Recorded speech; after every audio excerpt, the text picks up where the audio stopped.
Now, let me talk about the divorce just for a moment.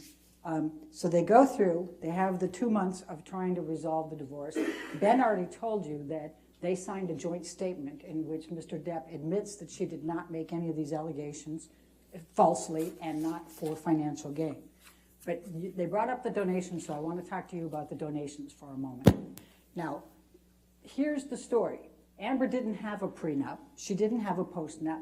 She was more than willing to do that. But as I told you, Mr. Depp fired her lawyers and said, only till death. That's the only way we're going to part is through death. We don't need a postnup. We don't need a prenup. That's Johnny. It's true his advisors were all telling him, get one. And she said, I'll get one. And she hired a lawyer. But anyway, she didn't have a prenup. So what you're going to hear is that meant no matter what, whether it was abuse, adultery, irreconcilable differences, abandonment, doesn't matter. She's entitled to 50% of everything during that marriage. Well, he did Pirates 5, and he did 2 other movies during that time, and you'll see that he made $65 million during those 2 years. Half of that is 32.5. Amber didn't want that. You'll see a letter, you'll see an email from her lawyer that she forwarded on to her agent, who became Johnny's agent later, saying, I want you to sign this because you're entitled to a whole lot more than $7 million. And I don't want you to come, basically, I don't want you to come back and sue me for malpractice. That's what her lawyer tells her. And then her lawyer says, I offered them even less than I demanded less than they offered. In other words, the $7 million was less than Mr. Depp's team was even offering to her. And she said, I just want to be left alone. I just want to get out of this marriage. I don't want it. I'm not doing this for financial gain. So she didn't take the money.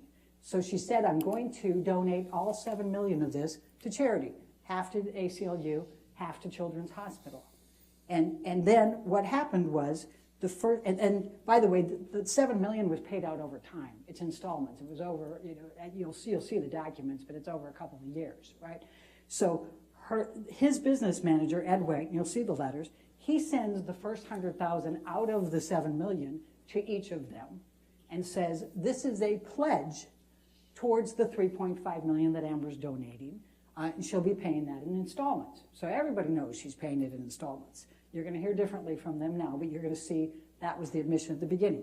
You're going to hear from Children's Hospital and the ACLU that they assumed this was a pledge paid over a period of time because that's what they do because of tax deductions and things of that nature.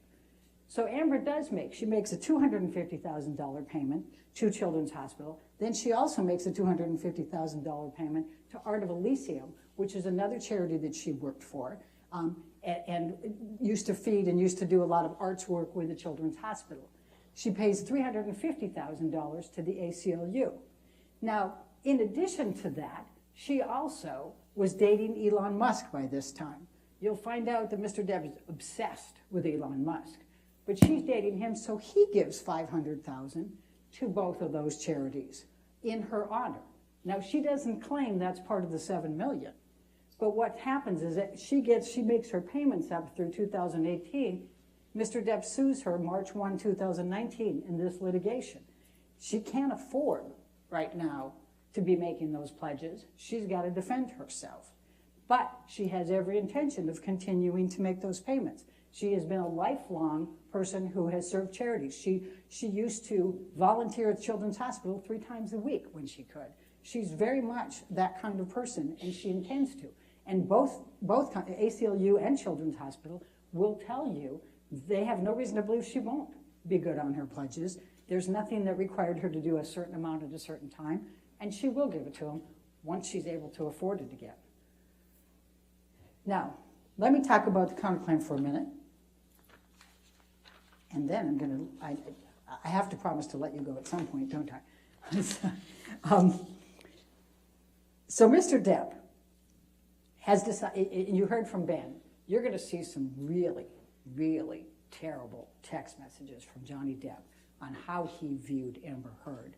He calls her some horrific names. But in the summer of 2016, he vows he's going to hunt her. He vows she's going to suffer global humiliation. He says he's going to live in her and she will never forget him. And he meant it. So, in The summer of 2018, you heard Ms. Vasquez say he wants to clear his name, he can't be called a wife beater, et cetera. But an article, an op-ed appeared on the Sun Times in London. They called him a wife beater.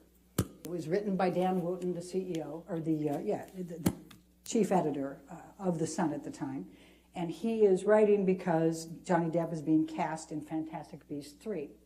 And so the article is, why is J.K. Rowling genuinely...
So you will hear testimony.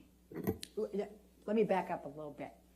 So you have heard from Mr. Depp's team that they are going to claim that Amber Heard abused Johnny Depp. You also are hearing from them that he says that she cut off his finger. When you look at the text messages and you look at the emails, you will see that in every one of those, Mr. Depp said to Dr. Kipper, to David Heard, Amber's father, and to others, I cut off my finger. You will see that. He never, throughout the entire time he was married to Amber, ever claimed that she hit him. He never, ever, throughout the time he was married to Amber Heard, claimed that she cut off the finger. Only 2 years later does he, for the very first time, start claiming she abused him and start claiming that she cut off the finger. I'm going to ask you to look hard at the evidence in this case because the evidence is going to show that it never, ever came up before. Now, let's talk about the counterclaim for a few minutes. There's a few statements here. Now, they've said, why are you suing Adam Waldman? You heard from Ben that Adam Waldman didn't come into Johnny Depp's life until October 2016. He wasn't there for any of their marriage. He doesn't have any personal knowledge of their marriage. Everything he does is based on Johnny Depp. Johnny Depp used Adam Waldman as his agent, and you will see a bunch of texts where he's saying, yeah, man, he's going after these people. He's doing all this stuff for me. He's suing my business manager. He's suing the lawyer. He's going at, he's doing all this. He's also going to the press and making all kinds of statements about Amber Heard. And those statements are as follows. And Heather, if you can pull up the first.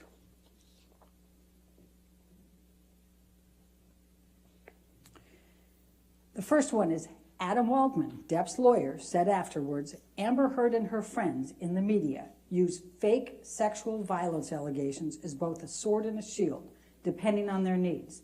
They have selected some of her sexual violence hoax facts as the sword, inflicting them on the public and Mr. Depp. Now, there isn't any sexual violence hoax. There isn't any hoax at all. But he's out there affirmatively stating that she's got this conspiracy with her friends and she's making these things up. And it's very, very damaging and harmful to her. The testimony will be that these Depp fans take and run with these things. And you're going to hear from an expert who talks about computer-wise, when you search the hoax and you see that it just spreads out into the internet and the social media and generates a lot of negative publicity for Amber. Statement 2, please. This was made in April of 2020. Depp's lawyer, Adam Waldman, said the various discrepancies prove that nothing Heard and her friends said about the events of May 21, 2016 could be considered credible. Quite simply, this was an ambush, a hoax. They set Mr. Depp up by calling the cops, but the first attempt didn't do the trick, he told DailyMail.com. The officers came to the penthouses, thoroughly searched and interviewed, and left after seeing no damage to face or property. So Amber and her friends spilled a little wine, roughed the place up, and got their story straight under the direction of a lawyer and publicist, and then placed a second call to 911. Now, I've already told you all about the events of May 21, but you're also going to hear from the second set of officers. There's no way that Amber was trying with her friends to now get charges pressed against Johnny. They'd cleaned everything up. They didn't want him in there. The absolute opposite of what he says there. The third statement, if you may. Depp's attorney, Adam Waldman, said, when Amanda Day Cadenet, that's a friend of Amber's, Amber Heard's best friend and Me Too activist, recants her support for Ms. Heard and testifies against her, you know we have reached the beginning of the end of Ms. Heard's abuse hoax against Johnny Depp. Amanda Day Cadenet never testified against her, but that's not the part that we're claiming is the defamation. It's abuse hoax against Johnny Depp. In other words, in all of these articles, he's saying that she created an abuse hoax, and you're going to make those determinations of whether that's true or not. But what we're going to show you is that that not only was tremendously damaging to Amber emotionally, and you're going to hear from an expert on domestic violence and intimate partner violence, IPV, about how those triggers happen when you have somebody who's gone through all of this and she's trying to heal and she's trying to get past this, and then bam, you come in there and you inflict this and put this out in the public, and everybody runs with it. There's over 1 million, we're going to tell you about 1 million different searches on the Twitter from these different hits, how that impacts her emotionally every time somebody calls her a liar for what she went through and how hard she tried to protect Johnny Depp so that his children and the public never found out about that Johnny Depp, and how much that has harmed her and how much emotionally that's impacted her and re-triggered. But we're also going to talk to you about the reputational damages for that. Amber made it through the divorce. Then she got cast in Aquaman. A few of you saw that. That was a blockbuster. It was the highest grossing movie in DC Films history ever, up to this point. It hit over $1 billion in a very short period of time. It was a mega, mega hit. She was moving forward. Then she gets hit with these defamatory statements and all of the Depp followings and the computer and Twitter and everything else. Nobody wants to touch her. And you're going to hear from an expert who's going to say, look at Jason Momoa, look at Gal Gadot, look at other people who started coming up in those tracks from she was Justice League and then Aquaman.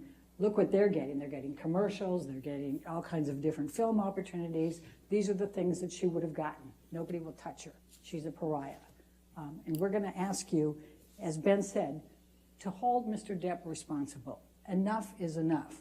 But we're also going to ask you to hold him responsible and try to fully and fairly compensate Amber for what he has done to her. Thank you very much. Thank you, Ms. Brederhoff.